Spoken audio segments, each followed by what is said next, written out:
Are the judges ready? Yes? Okay. Is the timer ready? Yes. Is the negative team ready? Yes. Let's begin. Good morning. My partners, Tanya LaBelle, Grace Merriman, and I, Elizabeth Seymour, are for the resolution the United States federal government should substantially curtail its domestic surveillance. Quote, they who can give up essential liberty to obtain a little temporary safety deserve neither liberty nor safety. End quote. Benjamin Franklin, Memoirs of the Life and Writings of Benjamin Franklin. Observation 1. Definitions. United States federal government. The system of government as defined in the Constitution, which is based on the separation of powers among three branches, the executive branch, the legislative branch, and the judicial branch. This system provides a series of checks and balances because each branch is able to limit the powers of others. Curtail. Reduce in extent or quantity. Last one was quoted by Oxford Learner's Dictionary, my bad. Curtail. Reduce in extent or quantity. Impose a restriction on. Oxford Languages. Domestic. Belonging or relating to the home, house, or family. Cambridge Dictionary. Surveillance. Close watch kept over someone or something. Merriam-Webster. Domestic surveillance. A government's collection of information by ongoing observations of individuals or groups. The Cyberwire. And then U.S. Patriot Act. The official title of the U.S. Patriot Act is Uniting and Strengthening America by Providing Appropriate Tool Required to Intercept and Obstruct Terrorism. The U.S. Patriot Act of 2001. The purpose of the USA Patriot Act is to deter and punish terrorist acts in the United States and around the world, to enhance law enforcement investigatory tools, and other purposes, and other purposes. This is from the Financial Crimes Enforcement Network, which is an official government website. Observation 2. Harms. The government's current domestic surveillance Harm A. The government's current domestic surveillance policies violate citizens' original constitutional rights as stated in the Fourth Amendment. As the Fourth Amendment states, the right of the people to be secure in their persons, houses, papers, and effects against unreasonable searches and seizures shall not be violated, and no warrant shall issue but upon provable cause, supported by oath or affirmation, and particularly describing the place to be searched and the persons or things to be seized. The current domestic surveillance policies include that of accessing a person's personal information in all online uses without a warrant or even alerting the person whose information is being accessed. This has been made legal, but it violates this very amendment.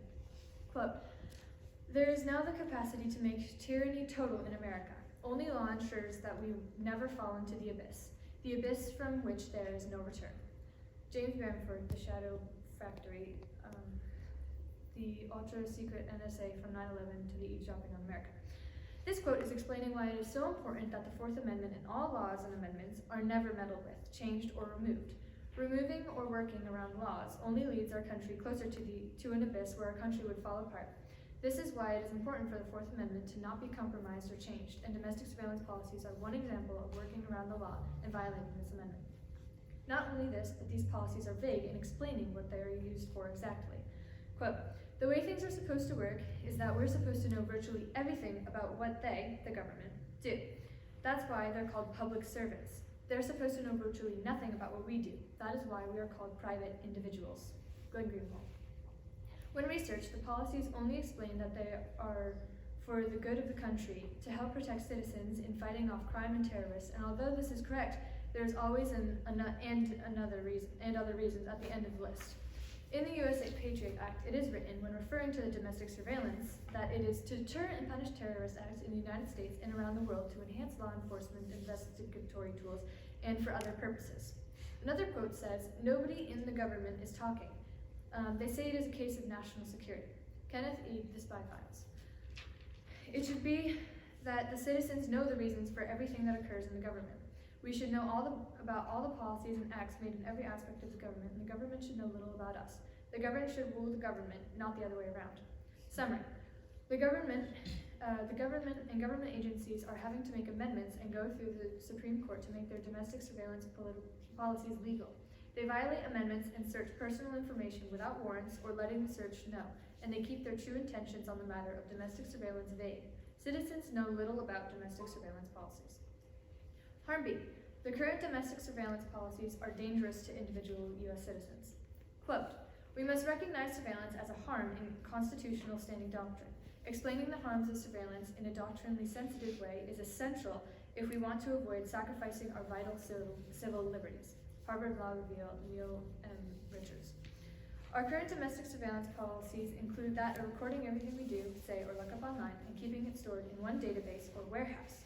It also, in some cases, includes accessing information from our personal data online in order to use for an extent of time for either an investigation or whatever officials deem necessary without alerting the person the information was taken from, and in some cases without a warrant. These domestic surveillance policies have been given a great deal of power to the government, and it will only increase. Quote, "No system of mass surveillance has existed in any society that we know of to this point that has not been abused." Edward Snowden. Quote, "Reject the idea that it is acceptable for government to record all internet activity without authorization.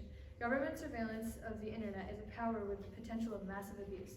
Like its precursor, the telephone wiretapping, it must be subjected to meaningful judicial process before it's authorized." Harvard Law Review, Neil M. Richards. In this book, the author has given an example of what should be done. So when he says the government should be subjected to meaningful judicial process before it is authorized, he's explaining how currently the domestic surveillance does not follow this and that it should. Summary. The government's domestic surveillance policies have given the government much power that will only increase with time. It is a danger to the U.S. citizens, and our information can be accessed without us even being aware or told so. The current domestic surveillance policies are dangerous to individual U.S. citizens. Harm C. The information of citizens are taken and stored in a warehouse of information, but this warehouse is a hackable, reachable database. Even casual information gained by online internet platforms are easily reachable by anyone who purchases a subscription to one of the websites. Quote, "Under the Patriot Act, national security letters, NSLs, are issued by FBI agents without a judge's approval to obtain personal information including phone records, computer records, credit history, and banking history. At least 34,000 law enforcement and intelligence agents have access to phone records collected through NSLs. This means that there is a substantial amount of people who have access to these records of citizens' private information and conversations. In fact, on performing our own research